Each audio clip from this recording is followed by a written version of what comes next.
Hello students, आज हम कर रहे हैं 7th क्लास के इंग्लिश का first chapter the tiny teacher. Tiny teacher का मीन्स एक छोटी सी टीचर जो हमें बहुत कुछ सिखाती है।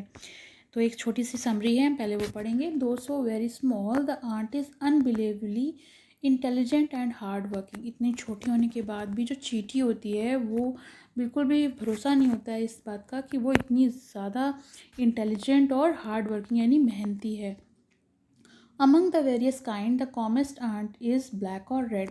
बहुत सारे प्रकार की चींटियाँ होती हैं, विभिन्न प्रकार की, लेकिन जो काली है और लाल है वो जो है कॉमन है, हमारे घरों में पाई जाती हैं। हम देखते हैं उनको, हम देख सकते हैं। Ant live in a comfortable home called ant hills. और ये एक बहुत आरामदेह घर में रहती हैं जिन्हें हम आंट हिल्स कहते हैं। So now let's start the story. Name the smallest insects you have seen the end the widest. तो कौन सा ऐसा जानवर है जो वाइजेस्ट होता है और स्मॉल होता है, सबसे छोटा होता है? तो क्या वो तो क्या वो फ्लाई है, मक्खी? No, is it not. Mosquito, मच्छर है? कोई कीड़ा है? No, none of these. Ant. Ant जो है वो commonest and smallest but the wisest insects है। यानी कि जो चींटी है वो सबसे कॉमन होती है, बहुत सामान्य तौर पर सब जगह पाई जाती है, सबसे छोटी होती है और सबसे ज़्यादा बुद्धिमान कीड़ा है। The story of an ant's life sound almost untrue. तो जो हम कहानी चींटी के बारे में सुनते हैं वो हमको ऐसा लगता है कि वो कहीं से भी सच नहीं है। But some people have kept ants as pet. तो लेकिन कुछ लोग जो हैं उन्होंने उसको एज ए पेट पाल के रखा है अपने घरों में। And have watch their daily behaviour closely. और उनका जो बिहेवियर है उन्होंने बहुत उसे पास से, नज़दीक से उसको गौर से देखा है। So we know a number of fact about this tiny hard working and intelligent creature. तो हम इन छोटे से और समझदार प्राणी के बारे में, मेहनती प्राणी के बारे में बहुत कुछ ऐसी चीज़ें जानते हैं जो वाकई फैक्ट है, सच्चाई है। An ant uses its feller or antenna to talk to other ants by passing message through them. और ये क्या करती हैं, इनके जो छोटे छोटे दो एंटीना आगे लगे होते हैं तो वो हिलाती रहती हैं। आप कॉन्टिन्यूसली देखो ध्यान से तो वो हिलते रहते हैं। वो क्या करती हैं, एक दूसरे को जब इन दोनों के एंटेना टच करवाती हैं तो वो एक दूसरे को मैसेज यानी संदेश मतलब आदान प्रदान करती हैं, मैसेज पास करती हैं। Watch a row of ants moving up और डाउन द वॉल। आपने कभी चींटियों की रो को ऊपर दीवार से नीचे आते या दीवार से ऊपर जाते देखा है? आप देखोगे कि एक आंट के पीछे कई सारी आंट जो हैं उनके पीछा करते करते चलती हैं, और जो अपोजिट डायरेक्शन से आ रही होती हैं वो एक दूसरे को एंटीना के थ्रू टच करके उन्हें ग्रीट करती हैं, उन्हें मतलब उनको उनका अभिवादन करती हैं। हेलो जैसे हम लोग करते हैं ना, किसी को नमस्ते करते हैं, तो इसी तरीके से वो भी उनको ग्रीट करती हैं। कैसे? फेलर्स को टच करवा के। There are many kinds of ant. बहुत प्रकार की आंट जो हैं पाई जाती हैं, लेकिन कॉमन कौन सी होती हैं? ब्लैक और red. We have seen them since we were children. जब हम छोटे थे, बच्चे थे, तब से हम उन्हें देख रहे हैं। And haven't paid enough attention to them. और हमने कभी इन पर ध्यान नहीं दिया कि वो कैसे रहती हैं, कहाँ रहती हैं। लेकिन जो ये कंफर्टेबल होम्स में रहती हैं उन्हें हम नेस्ट या आंट हिल्स कहते हैं। Each has 100 of little rooms and passage. और हर आंट हिल में लगभग 100 से ज़्यादा छोटे छोटे कमरे होते हैं और पैसेज यानी रास्ते होते हैं। In some of these rooms the queen ant lays egg. इनमें से कुछ कमरों में क्वीन आंट जो होती है, जो रानी चींटी होती है, वो अंडे देती है। Other are nurseries for the young ones. और बाकी जो हैं वो नर्सरीज का काम करते हैं छोटे छोटे बच्चों के लिए, जिसे हम ग्रब्स कहते हैं। Worker have their reserve quarter. Workers के पास अपने रिजर्व क्वार्टर्स होते हैं, मतलब उनके कमरे जो होते हैं वो अलग होते हैं। ये नहीं है कि वो कहीं भी जा सकते हैं, रानी मक्खी के या नर्सरीज में जा सकते हैं। They spend most of their time searching for food.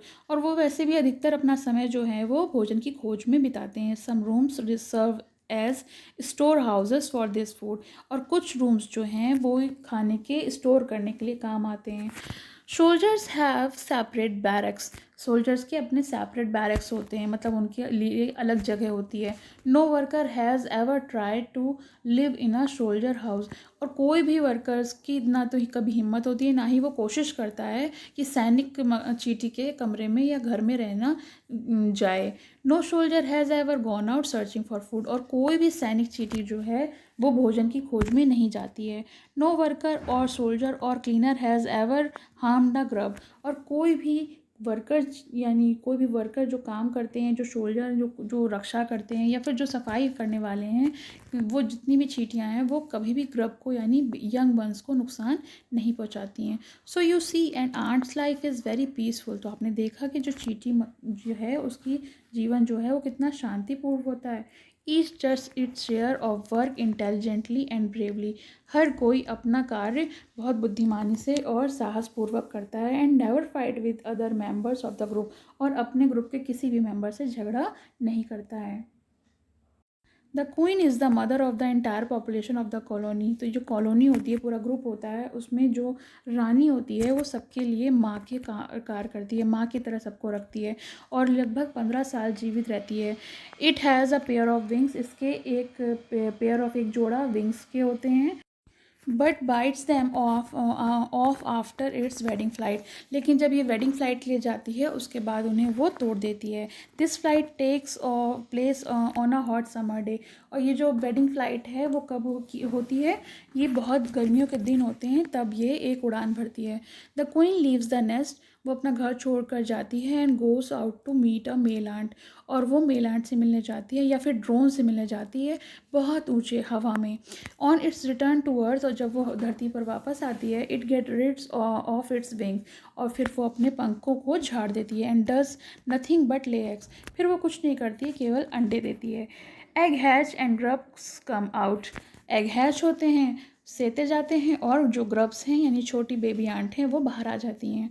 Soldiers guard them. और सोल्जर्स जो होते हैं, जो सैनिक चींटी होती है, वो उनकी रक्षा करते हैं। Workers feed and clean them.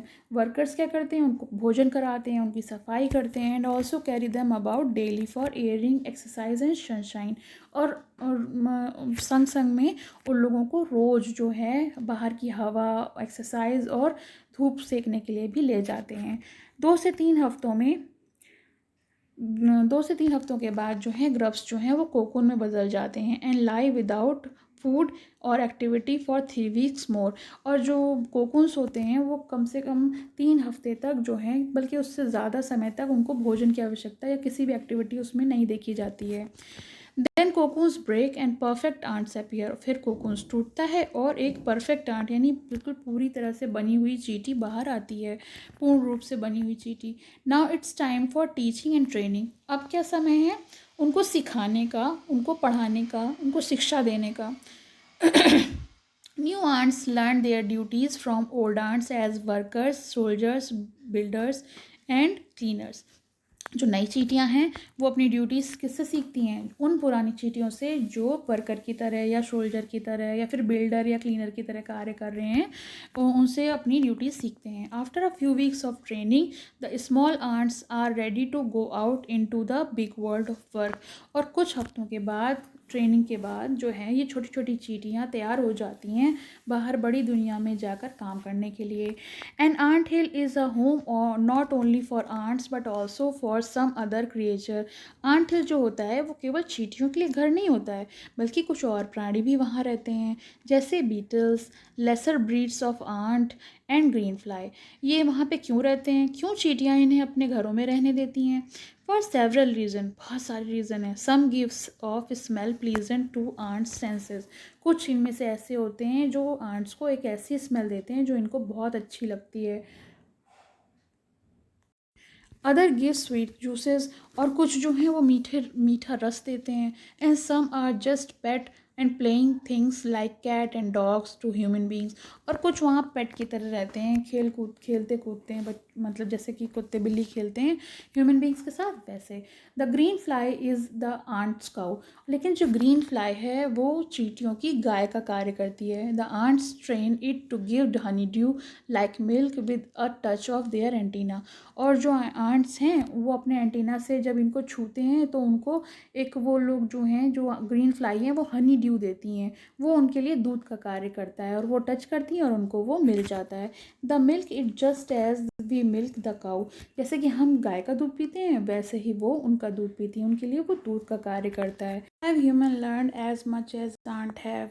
तो क्या जो चींटियाँ सिखाती हैं ह्यूमन बींग्स या सीख सकते हैं, सीख पाते हैं, कितना सीख पाते हैं? परहैप्स दे हैव सीख सकते हैं, मगर but they haven't put their learning to good use. लेकिन वो जो भी कुछ सीखते हैं वो अच्छे काम के लिए इस्तेमाल नहीं करते हैं।